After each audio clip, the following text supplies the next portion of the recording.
তীব্র গরমে নাজেহাল হচ্ছে দক্ষিণবঙ্গ। ইতিমধ্যেই কিন্তু তাপমাত্রা 40 ডিগ্রির ওপরে পৌঁছে গেছে। গতকাল পানাগড়ের তাপমাত্রা ছিল 43.4 ডিগ্রি সেলসিয়াস। সেখানে দাঁড়িয়ে ব্যারাকপুর, কলাইকুণ্ডা এই সমস্ত জায়গার তাপমাত্রাও প্রায় 41 ডিগ্রির কাছাকাছি। সুতরাং বোঝা যাচ্ছে যে কতটা দগ্ধ হচ্ছে দক্ষিণবঙ্গ, এবং সবাই চাইছে যে এর মধ্যে বৃষ্টি কবে আসবে, বর্ষা কবে আসছে। আলিপুর আবহাওয়া দপ্তর বলছে আন্দামান নিকোবরের কাছাকাছি সন্নিহিত এলাকায় কিন্তু দক্ষিণ পশ্চিম মৌসুমী বায়ু পৌঁছে গিয়েছে, কিন্তু বাংলায় এখনও এই দক্ষিণ পশ্চিম মৌসুমী বায়ু ঢুকতে অনেকটাই দেরি রয়েছে। ইতিমধ্যে দক্ষিণ পশ্চিম মৌসুমী বায়ু দক্ষিণ পূর্ব আরব সাগর, দক্ষিণ বঙ্গোপসাগর এবং আন্দামান সাগরের বিস্তীর্ণ অংশে পৌঁছে গিয়েছে। এর ফলে কিন্তু নিকোবর দ্বীপ এবং আন্দামানের বিস্তীর্ণ অংশে বর্ষা ঢুকে পড়েছে। তবে এই বর্ষা ধীরে ধীরে মূল ভূখণ্ডে ঢুকছে এবং সেটা কেরল হয়ে রাজ্যে প্রবেশ করবে। কেরল হয়ে রাজ্যে দক্ষিণ পশ্চিম মৌসুমী বায়ু কবে প্রবেশ করবে সেই নিয়ে নির্ধারিত কোনো দিন এখনই বলতে পারছেন না আবহাওয়াবিদরা। কিন্তু এর মধ্যে কিন্তু উত্তর বিহার থেকে দক্ষিণ অসম পর্যন্ত একটি পূর্ব পশ্চিম অক্ষরেখা বিস্তীর্ণ রয়েছে এবং এর জন্য বঙ্গোপসাগর থেকে প্রচুর পরিমাণ জলীয় বাষ্প বাংলায় ঢুকছে।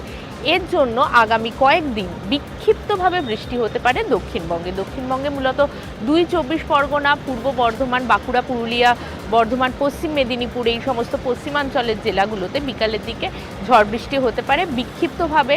সঙ্গে 30 থেকে 40 কিলোমিটার বেগে ঝোড়ো বাতাস বইতে পারে। কিন্তু আবহাওয়াবিদরা এটাও বলছেন, যেহেতু বাতাসে জলীয় বাষ্পের পরিমাণ এবং আর্দ্রতা অনেকটাই বেশি, এই বৃষ্টির জেরে কিন্তু গরম কমবে না, বরং উল্টোটাই, তাতে অস্বস্তিকর গরমটা আরও বাড়বে। এবং আগামী 7 দিন কিন্তু তাপমাত্রার দক্ষিণবঙ্গে বড়সড় কোনো হেরফের হবে না, তেমনটাই পূর্বাভাস দিচ্ছেন আবহাওয়াবিদরা। মানে এখন মোটামুটি 41 ডিগ্রির ঘরে তাপমাত্রা পৌঁছে গিয়েছে।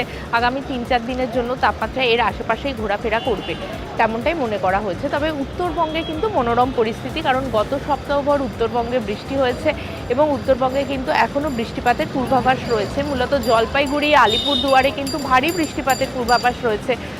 7 থেকে 20 সেন্টিমিটার পর্যন্ত বৃষ্টিপাত হতে পারে, 60 থেকে 70 কিলোমিটার বেগে ঝোড়ো বাতাস বইতে পারে। উপরের দিকের 5টি জেলা দার্জিলিং, জলপাইগুড়ি, কালিম্পং, আলিপুরদুয়ার এই সমস্ত জায়গা কিন্তু বিক্ষিপ্তভাবে বৃষ্টিপাতের পূর্বাভাস দিচ্ছে। কিন্তু দক্ষিণবঙ্গে এখনই ভারী বৃষ্টির পূর্বাভাস সে অর্থে নেই এবং বর্ষা ঢুকতেও বেশ অনেকটাই দেরি রয়েছে। ফলে বলা যেতেই পারে এই অস্বস্তিকর গরম, এই আর্দ্রতাজনিত